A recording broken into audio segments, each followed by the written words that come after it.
The idea behind today's lecture is that I constantly hear the same question over and over and over again. It's like, well, my opponent was kind of played a little bit, what's the word that we're looking for?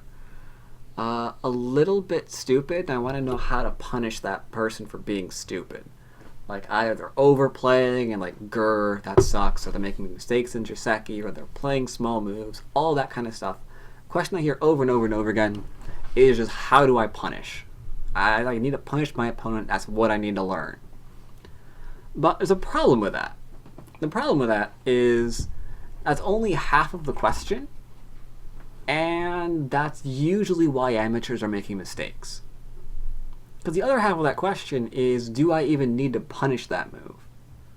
Because like it or not, a lot of the time you don't have to do anything against someone who's, quote, played a few stupid moves, okay? We're just going to refer to them that way.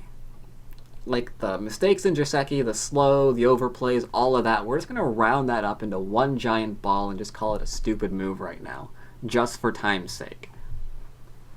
But yeah, a lot of amateurs don't ask themselves if it's something they even need to respond to, because a lot of the times, whatever that stupid move is on the board, that's punishment. It's punishment itself, right? So we're going to evaluate if it's something we have to actually respond to. If it is something we have to respond to, we're going to go over a few gentle ideas on how we should be thinking about how we're going to respond to it. And if it's not something we don't have to respond to, we're going to see how to take advantage of it just by leaving it the heck alone. So two different ideas here. These first four games are games that we're going to be responding. The game that I haven't loaded yet, that's the one we're going to see someone be left completely alone. So bit of a variety here. So I don't know who played this game. There's 4 games here. Obviously the names aren't correct, which is why I don't have them on the video for those of you who are watching this on YouTube later. But I took a mix of Q and Don level games, like 2Q, 1Q-ish area, and 2 Don, 1 Don-ish level area. So I don't know what I'm looking at right now. Ah, this one. Okay, now I know. Here's something that's interesting. Someone's playing a little bit slow. This move, for example, right here, R13. It's slow. This should absolutely be an enclosure. Either an enclosure here, an enclosure here. I don't care where. I lied. I do care where. It should probably be here. But it should definitely be an enclosure of some kind. Could even block this for if you wanted to. That would be fine as well. Even an approach. All of these are very, very fine moves. This, however, is slow because you're approaching a corner that's already pretty strong in exchange for only getting yourself a few extra points. Not a very good move in my opinion. So what do you do against that? Well, I like the answer so far. Just take territory. Black is maybe trying to fix his slowness. White, on the other hand, is getting some influence. Seems like a good idea. Black goes crazy again. Black goes absolutely crazy and continues trying to live everywhere. We all have seen these players before. What are their goals? Their goal is to get really, really good at life and death so they can live all over the board and leave you with nothing. So how do we handle that? Well, we don't have to kill anything. And that's going to be a very, very important point that we're going to be meeting very, very shortly. This all makes sense. White is being absolutely 100%. Yeah, he's playing 100% exactly as he should be. He's not trying to go crazy. He's just making nice solid shapes because where's Black's territory? Black's territory is second line and some third. Black's territory is whatever that is. And Black's territory might be a corner if he's lucky. But right now he has to live with this. He has to live with this. And if he's pincered, he even has to live with this. So let's see if White handles this effectively. and closes, another 2-space extension.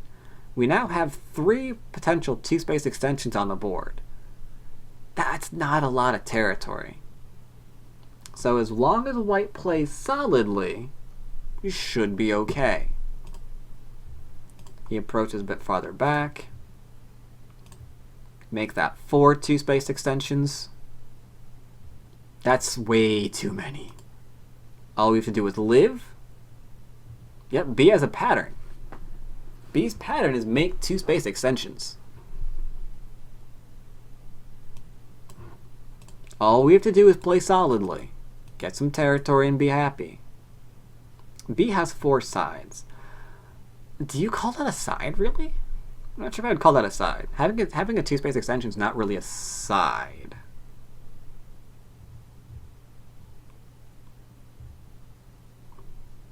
I just call it a group. But yeah. So here we see our opponent, or not our opponent, white, making maybe the first mistake. He's trying to live in the corner when what he should be trying to do is just make sure all of these little 2-space extensions just can't connect. As long as he separates them, he should probably win this game pretty easy. Alright. Black's trying to connect up his groups. Playing a little bit slowly, allowed 2 of them to connect. Luckily for us, on this board, there are 2 more extensions that we can go after. Instead, he should have sought to keep these separated immediately. Because this is actually hard to deal with. I mean, we could just make a 1-point jump here and we'd be a lot happier. Now we still have all of these extensions that have to live.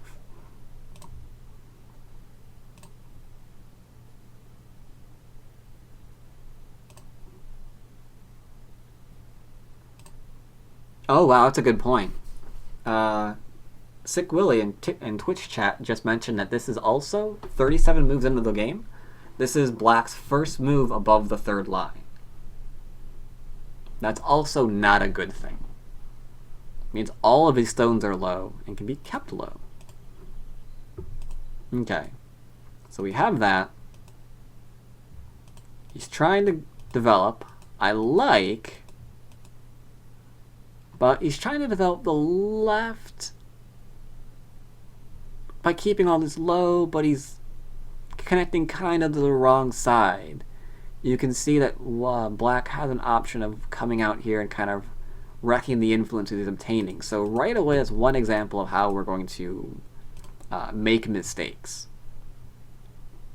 We can easily make mistakes if our opponent, for example, can just go ahead and destroy whatever it is we thought we were creating while we were taking advantage of his stuff. We kept him low, but we're not keeping him low consistently. He can come up here like we're seeing here, and this could actually go badly.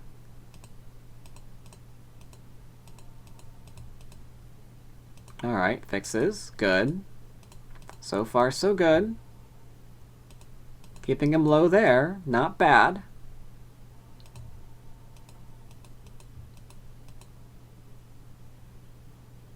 But unfortunately now he is in this live or lose the game. He's in this all or nothing strategy. And his opponent kind of forced him there. This is the kind of game that he wants. He wants him to just like develop, live everywhere, we win game. Part of the reason why he's there is because he did not keep his opponent separated. That lower right hand side. When he goes into the corner nice and small, his opponent got to fix himself really, really quickly. Now he only has 2 parts of the board to worry about. Plus, in an odd twist of fate, it might even be Black that gets to develop influence. So that's how you know something's gone wrong. Your opponent's living small everywhere. You want to keep him separated. You want to try to keep him low. And if he's connecting, if he's out in the middle, you're going to have a bit of a tough time. As we're seeing here. Now that said, this probably should still die. I didn't really pay attention to this part, because I wasn't interested in it at all. This is actually not bad. He might actually get killed. That's only one eye, right?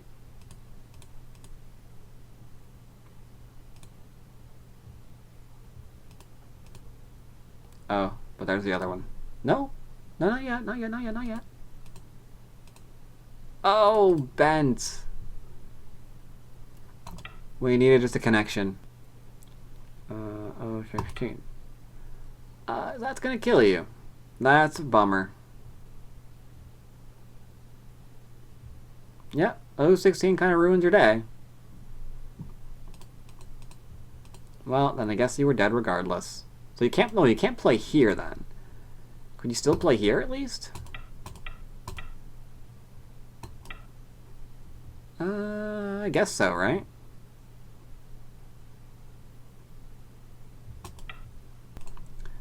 In fact, we could have actually completely isolated those four too. We don't even need to take away this fourth corner. Like right here, we don't need to actually approach. If we want to be completely honest about this, we've got two corners, we don't need to approach this fourth, or the fourth on the board. We could actually just play here and just point out that you've got three groups now that are in trouble. We could even have played here, and now that we're nice and safe, we could even get stronger, so we can go back and play here. And now once again, there's four two-space extensions on the board that are in trouble. So as long as we keep things separated, while keeping ourselves nice and strong, we're probably going to be in a good position, because there's no territory being developed here for black. Here, we see something a little bit different.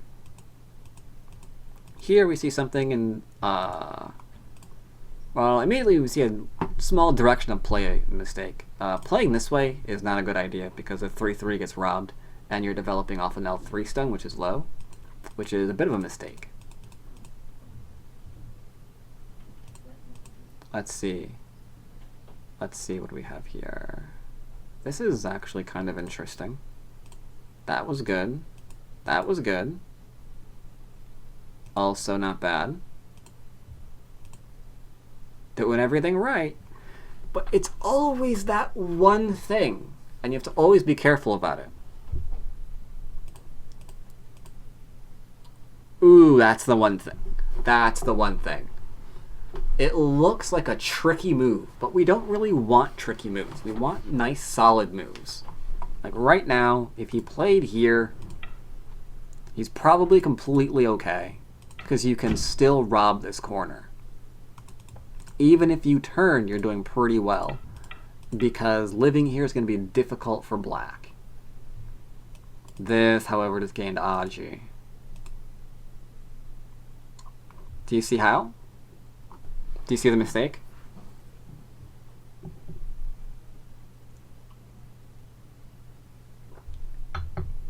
Does anyone see the problem with this?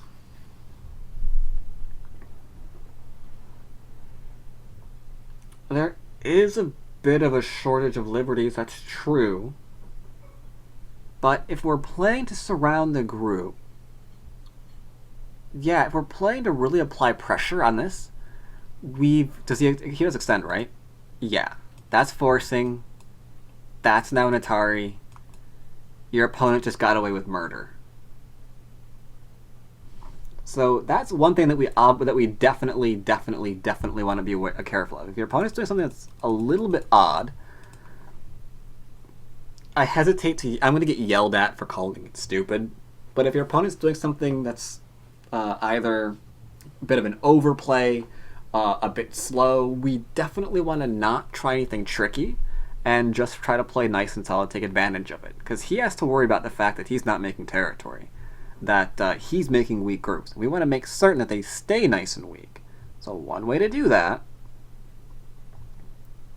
if this just needs to be separated, and if we just need to get rid of his base, then let's just keep him separated and just get rid of his base. If he runs away, that's good.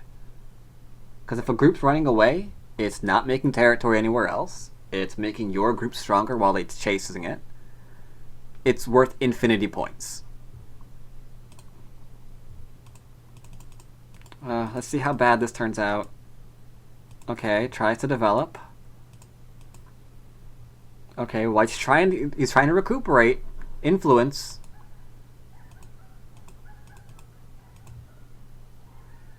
Oh, he's a bit of an overcompensation. I think this is the move that he was looking for, though. That way, everything remains nicely connected. Yeah, you can attack for profit. This is gonna get leaned on. Yeah. He is right. You can't ignore this. And just push him in the corner. But you're pushing him in the corner because you can surround. And this low hit doesn't try to surround. So a little bit inconsistent there. Now white's being inconsistent. Not thinking about his shape enough.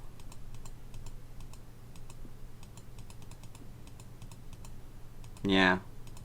The rest of this game I don't care about. Because you can see what's happening here. He's struggling to pick up points in the middle. And unfortunately, he has to bet everything there because he let the lower left... He essentially took handicap when he let the lower left turn out as it did. Because that group should have been running and just in a lot of danger. And if that group is running in a lot of danger, then we can't play weak groups here and here because we're already going to have stones in the middle that's going to be capping them. So that was very, very large. Didn't be careful of his shape, and he got punished for it. The Punisher got punished. What happened in this game?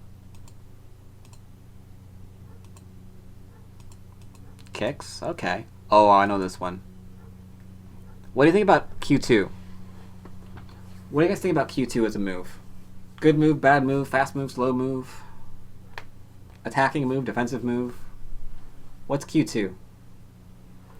Terrible move, it's way slow. Okay. Now, once again, almost everyone would think about that it's slow. Therefore, I need to punish him for being slow, right? We need to punish that move. So he descends. Doesn't have to do that. He could play faster. If your opponent's playing slow, you can play fast and let your opponent's slow moves try to keep up with you. It's something that you could do. Yes, I just recommended Dwyrin say, get over your surprise.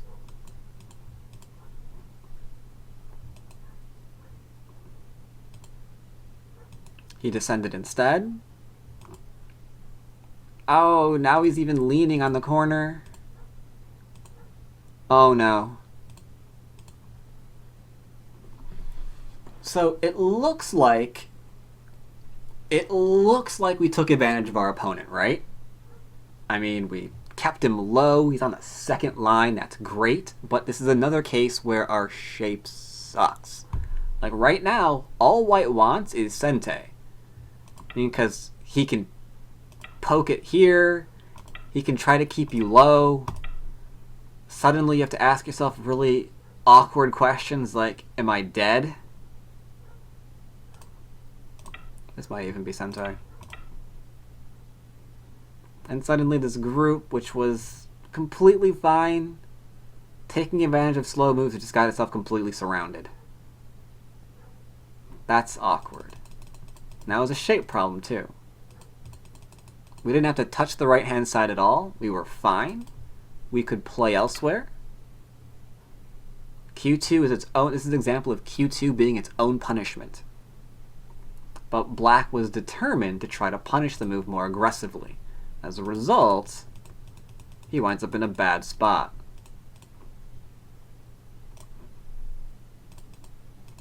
He's being surrounded. It's not bad. And the rest of this I'm not really caring about. Well, I'm kind of caring about it. Zach's coming to pat. No, actually, it's fine. Slow move. Didn't have to take. That stone can't go anywhere. Does white punish him for it? Yep, white gets to come out. Oh! We could have surrounded the group and killed it.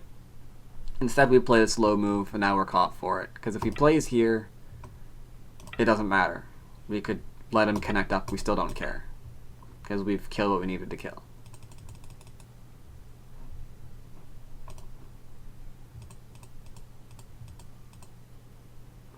And the rest of that I don't care about. Game 4. High Chinese. You can guess what kind of problem this is. We're playing oddly influential territory? I don't know what to call this. Third line territory, fourth line influence, fifth line no, sixth line I'm confused. I mean, he's trying to build up, but he's trying to build up in this like really slow way. So the question we have to ask ourselves now is, do we drop everything and reduce him? Do we have to invade? Invade or die? Probably not, because fourth line you can invade and live. If they're trying to get solid territory in the fifth and sixth, that's pretty easy to reduce as well. So we don't have to go crazy here. Or we can go completely crazy. We can dive in. Oh, this is not bad, actually. Oh, this is really good. Just settle and you've did what you needed to do. No. Do what you needed to do. This is a pretty reasonable reduction, I'd have to say. Could even go ahead and be absolutely certain that you're not going to be dead. And be kind of happy with yourself.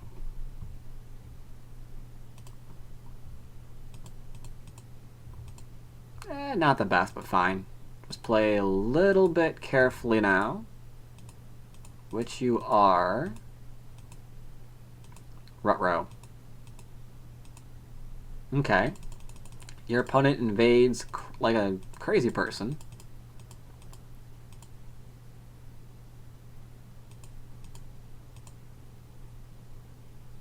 Uh-oh.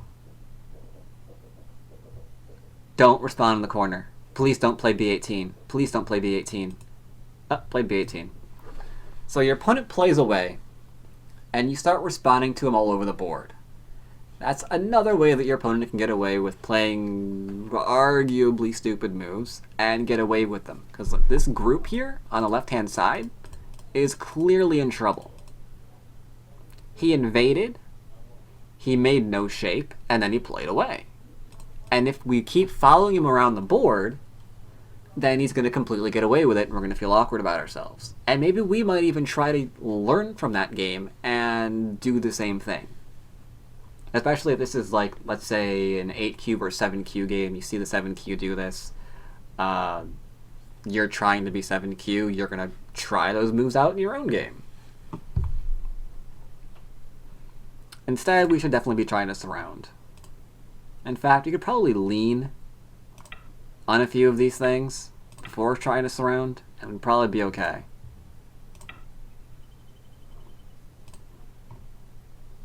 Instead, we're playing away. He gets to defend himself. Yup.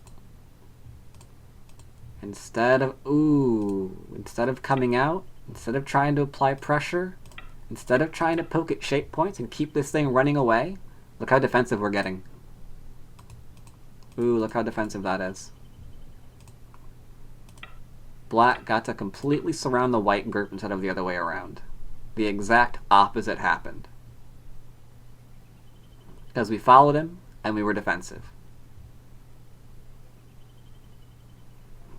Let's see what happens over here. This, another example. And according to what we know about how to respond to bad moves, we need to play for shape. We need to not be too passive, as we saw on the left-hand side. And if he plays away, we need to stomp his guts into the floor. I like. Little bit excessive. We can back off here and he still can't live. But not bad. The connection. What's the connection trying to do? Oh my god. Actually, look at that. Look at Black's time.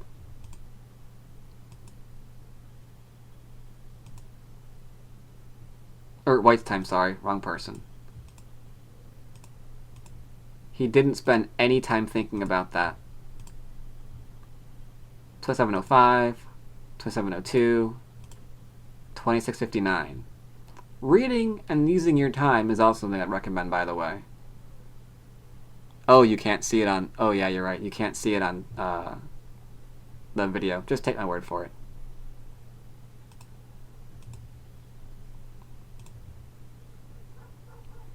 What do you think right now? Should this live or die? Black screw. Alive or dead?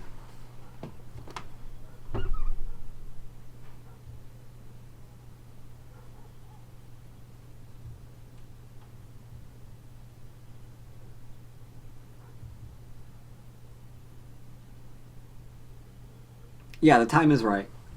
The time is right.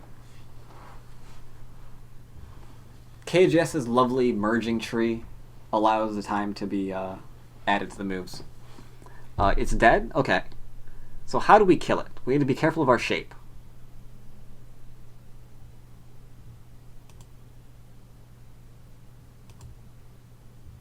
Oh dear. I probably would have backed off here. Because this is still not alive. And I can see that this doesn't get cut through. Right?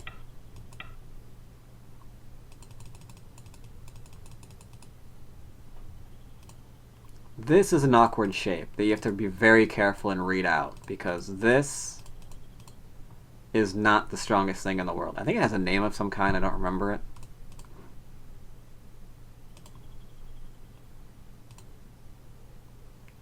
Oh no. Trying to kill.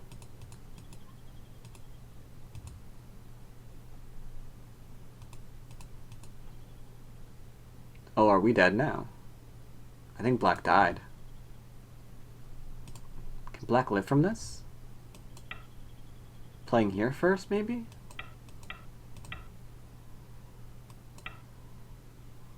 We need how many liberties? 1, 2, 3, 4, 5, 1, 2, 3, 4, 5, Not enough liberties to take it. The Hane might work.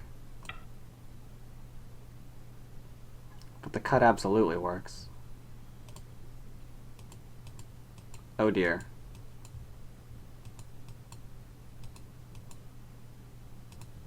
Yep, Light's dead. Bye-bye.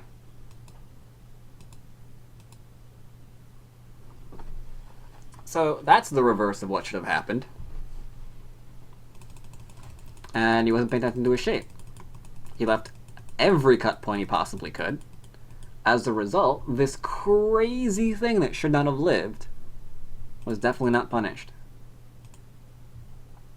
All we have to do is be careful of our shape, and we should be happy here. Right? Am I reading that correctly? So we can play here, we can play there. We have to Atari to freedom because we can't live locally anymore, because obviously if we try, it's like, and then something like that, right? If we play here, this goes nowhere. We can play this. R15 doesn't work. Or it's a free liberty, rather. We can play here. That doesn't seem to work either. Yeah. Dead, right? Game over. So there's a few examples of where shape was really, really important to take advantage of our opponent's stupid moves. And I'm, again, using stupid in quotations for the whole, everything I mentioned earlier. And also for, let's see, what else? Yeah, shape was important, and sometimes we didn't have to even respond to them, because they had to go and fix themselves and all that stuff. Now what I want to show you next is a bit mean, but I want to show you a game where we see almost the exact same thing. We see questionable moves by someone, and sadly, we get the honor and privilege of seeing them dismantled because of their questionable moves. Now, I'm not going to load up a new tree because, let's face it, this tree is already dead. I'm just going to go ahead and load up the game, which I've conveniently forgot to open. Give me a minute. I swear to God, this is not my first time giving lectures. I have done this before. Oh God. Where is he? There he is. Hey, you. Get over here. Yeah, you. Alright, so now I'm going to actually put the names up on the board, and I'm going to put the, yeah. Let's put the names on the board. So let's go into my OBS, KGS names. Not score estimator rules. There we go. Alright, so here we're going over a professional game. We're going over a game between...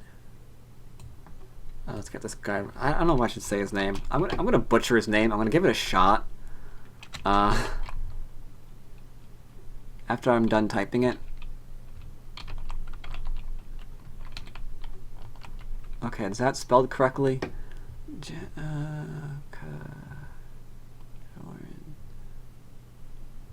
It's like Crit Jem Kachornkiat or something like that.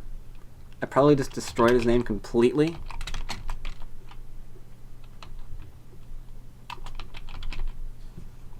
And you, my friend, are a professional 2-dan. And you are an amateur 4-dan. Okay. So it's not surprising we have an amateur 4-dan against a professional 2-dan. It's not really surprising that there is an issue here. It's going to be a fundamental game where we see one person either making questionable moves, one person making slow moves, and a professional who is not going to be lured into responding to slow moves, not going to be lured into making bad shape against questionable moves. We get to see how they handle that. I've said it before, I'll say it again a million times if I have to. If you have problems taking advantage of questionable play, what you need to do is you need to find games with huge rank disparity so you can see how fundamentally they handle them. Like just a black and white issue of this is how we handle this position. I can learn from that. Alright, so here we have no, I didn't that's actually their name, sorry. So here we have the professional 2-dan, the Japanese professional 2-dan opening up with a 3-3. Amateur 4-dan, whose name I will not butcher again, opening up, inviting a diagonal game. Black can take lower left-hand corner, get into a territorial fighty game. Black says, forget that. I'm opening maybe with just orthodox here. White remains flexible. Black goes into orthodox. Great. Approaching modern, because everyone knows how to play this now. We know that we don't play this way as such anymore because there's the whole, oh my god, this is really, really good for black thought nowadays. Whoa. Careful of the tree, it is messy. There we go. So we played here. Black ties the pincer. Goes pretty well with the enclosure. We're getting an extension from it. It's doing multiple things at once, so pincering here is not a bad strategy. White changes direction. Okay, sure. Black decides to play a little bit loose here, which is interesting. I don't usually see this. This reminds me more of a very Japanese style move. Playing lightly for influence. White goes into the corner. Black follows just to get the influence. And then he makes a very odd decision.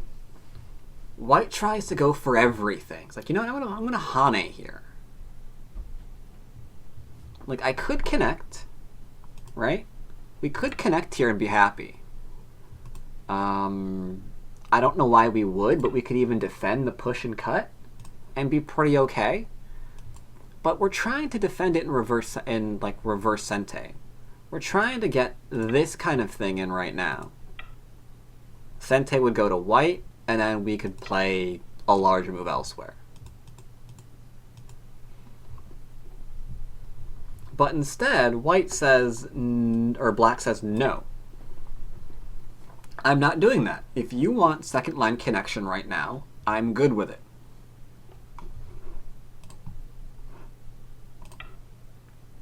White has to defend because this is about to destroy him.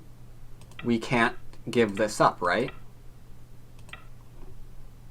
I mean, after this variation, we just resign the game, I guess, because this was not good for us. And now our opponent can go off and do whatever thing has entered his head. Just play really fast for development.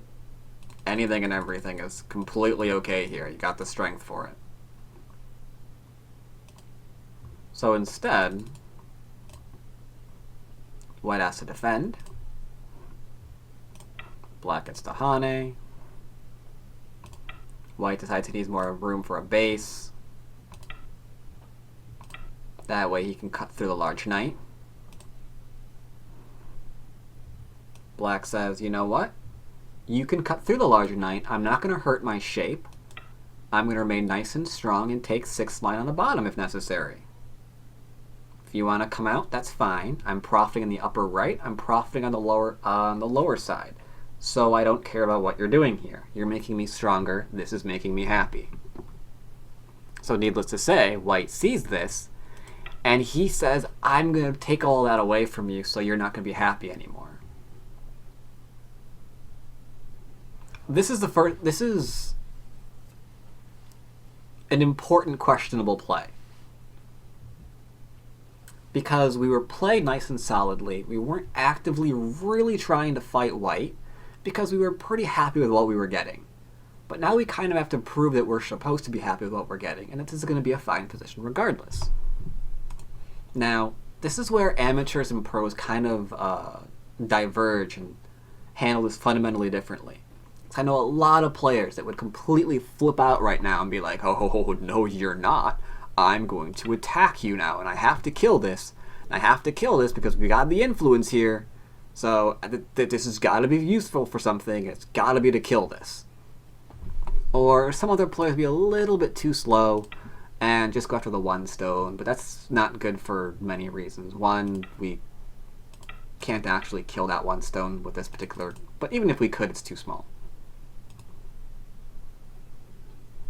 How would you guys handle this? Because this is a really important decision on how the entire rest of the game is going to develop.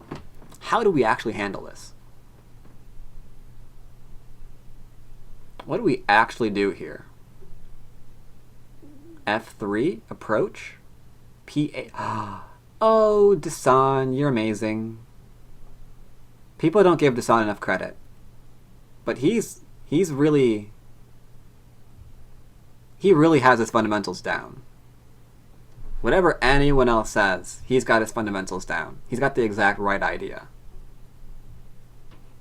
Because rather than approaching kind of lets us get into a weird fight. We don't really know what's going on here. All we're trying to do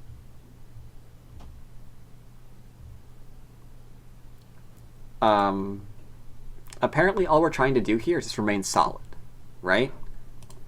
So P8 is real close. The Hane here is same thought process. Both of them probably even work. But this is guaranteed to cut off. Because white can't come through here, right? That turns into bad news bears immediately.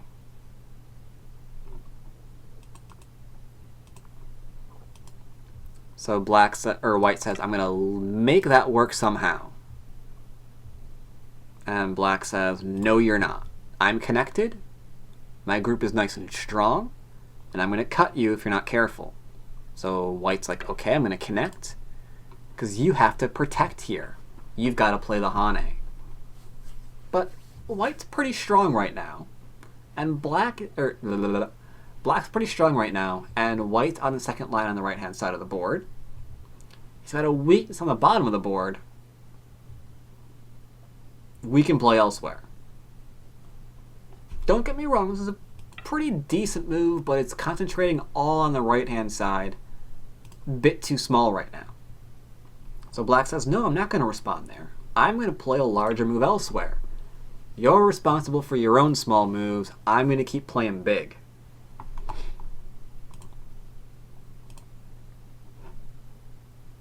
White pincers, trying to play modern variations. Pretty good. I like. Tristram Wolf says apparently there was an advertisement, you couldn't hear the answer on stream. I'm not responsible for that. I don't have partnership. I can't control advertisements. I'm sorry about that.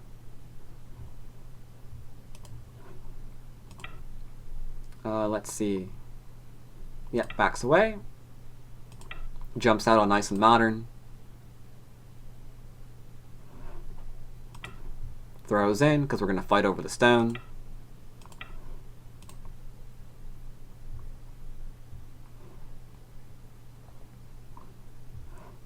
Only question of how you want to do it. White says I'm going to Hane. Black says great, and we're going to fight. White says that's fine, no, this is Joseki. Black extends up now, though, rather than Atari, because there's a couple of variations here. The one that's everyone knows now, I think, and I could be wrong about this, is this one, where we're going to link underneath, and then cut through, give up, sacrifice,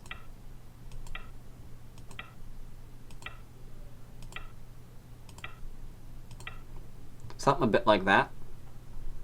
But you can imagine that this is awkward for both sides. They're kind of like dumplinged all over the place, plus Black just got Sente. So we don't usually see this quite so much these days. It's a little bit too drawn out and convoluted.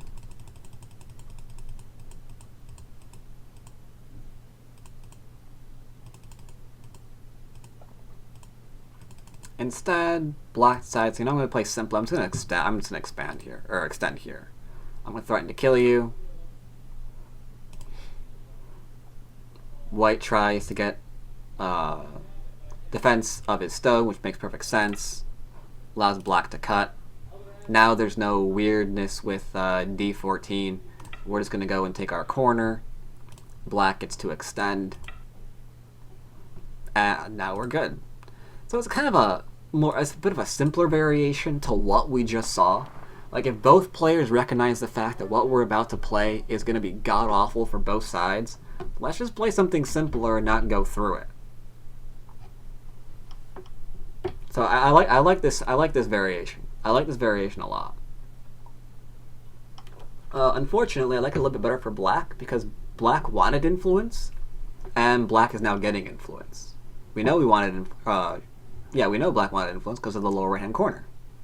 Got influence there, right? Okay.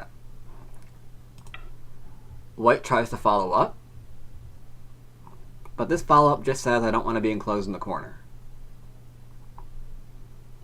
Black says I'm now going to use my influence to attack, because I have influence on the left, influence on the right. There's no more corners to approach, so now we can fight. So it's really basic in that regard. I mean, so far we're really going corner, side, center, right? Like, in order. Real basic stuff.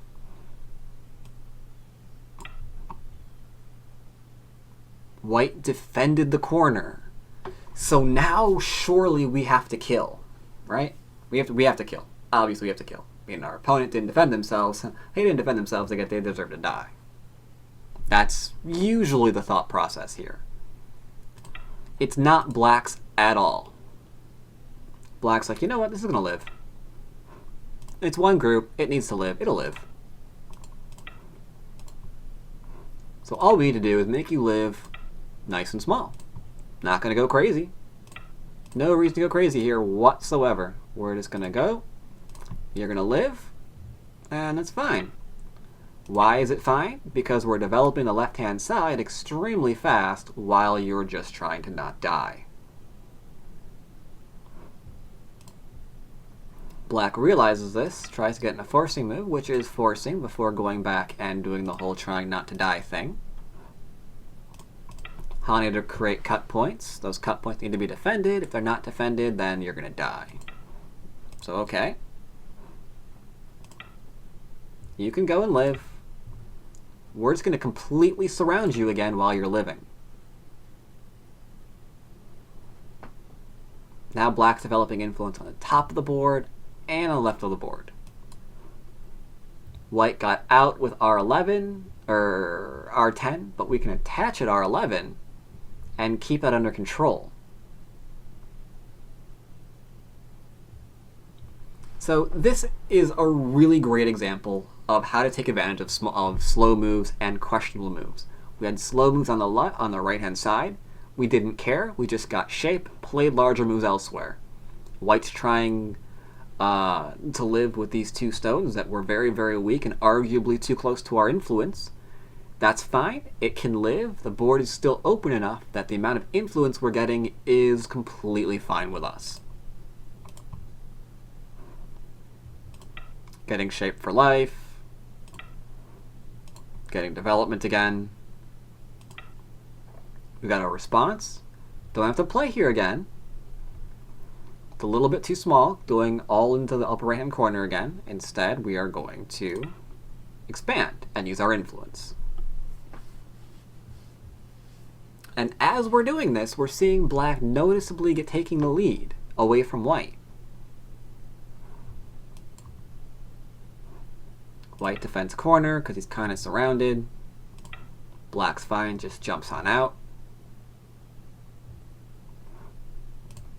Further and further ahead we go. S10 is too small. That's a good point. That's a good point. That was not large enough. Yeah, that probably should have been responded to. You probably should have gone back and defended over here or something. Yeah. That's a good point there, always for the asking. Wait, no, what? Always asking for that song, sorry. Was B4 the only option for white, or could he have done something more aggro? B4... I don't think so. You can't let your opponent take that corner away when you're completely surrounded, right?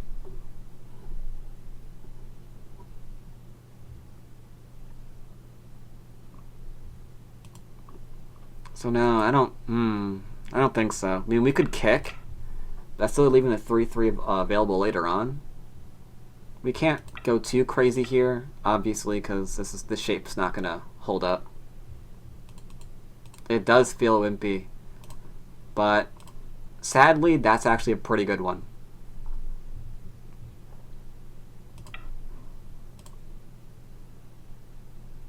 Alright, so we attach here for reduction.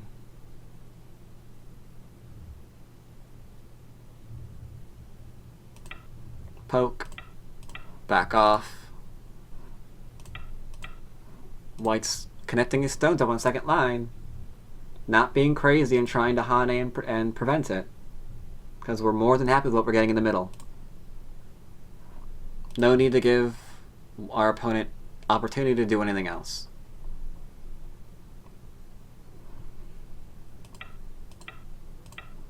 Slowly trying to ruin the influence. Black says that's fine. Fifth line's more than enough for me. Make sure that lighter doesn't kill you.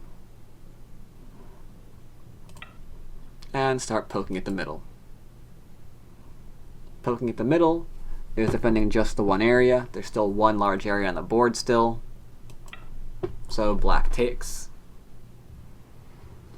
Because we could develop this and respond to everything that our opponent might be trying to do. But while we're doing that, he's probably then going to turn around and take the last large point on the board and feel really bad about ourselves.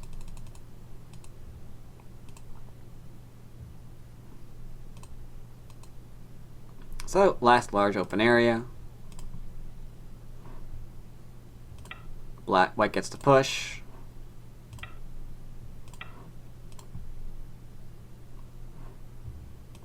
Threaten to go through. Not going to be allowed.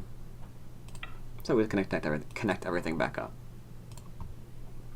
But still we're in a little bit of trouble here. Because we have some territory. Don't have very much. The right-hand side's not the greatest. The upper left-hand side, again, a lot of low stones over there. The lower left-hand corner is pretty reasonably sized. But black's right, black's left, both of those are reasonably sized as well. Unless we invade, we're going to be in trouble. So invasion is a go. And I even like this too. Like, I would probably sit here reading for a while, like, can I kill this? Do I have forcing moves? It doesn't look like it. Black just attaches. White's just trying to escape. Black says, fine, get out of here. I'll keep a memento. Tries to reduce.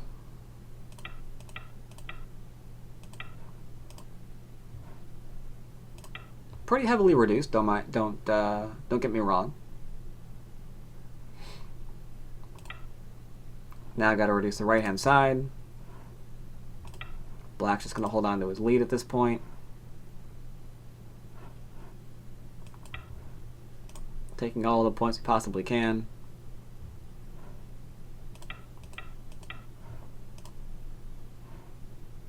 Getting some ice shape for ourselves.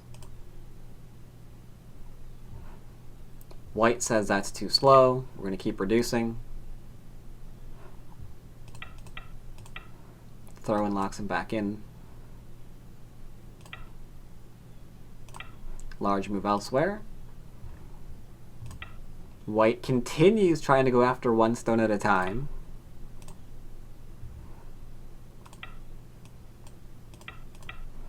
While Black's playing larger moves elsewhere.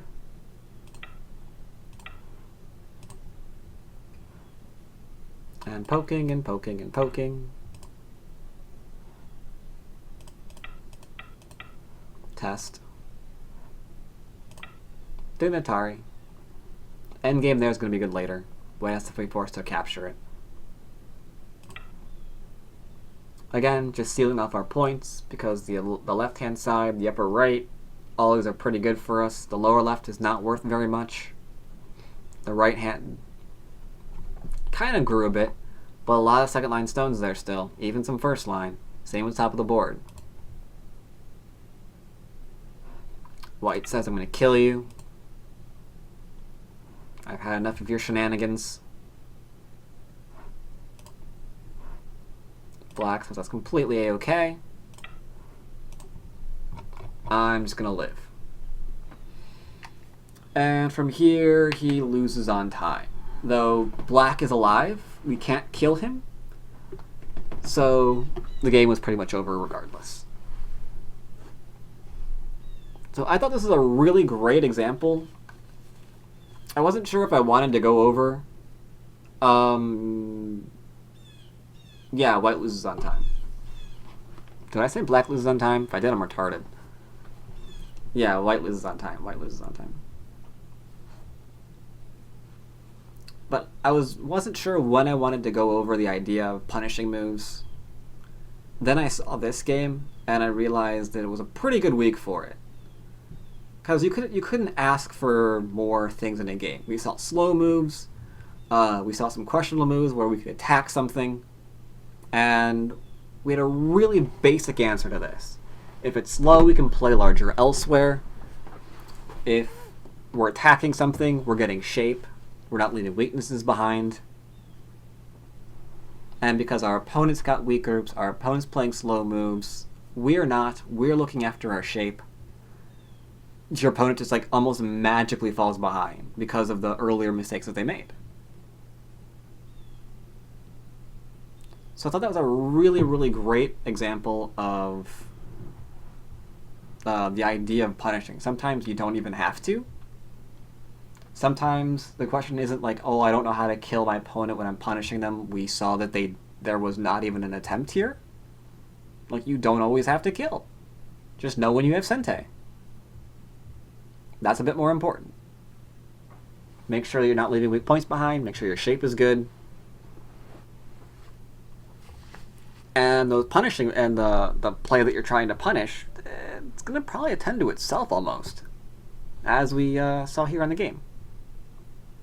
So a very good game from a Japanese player.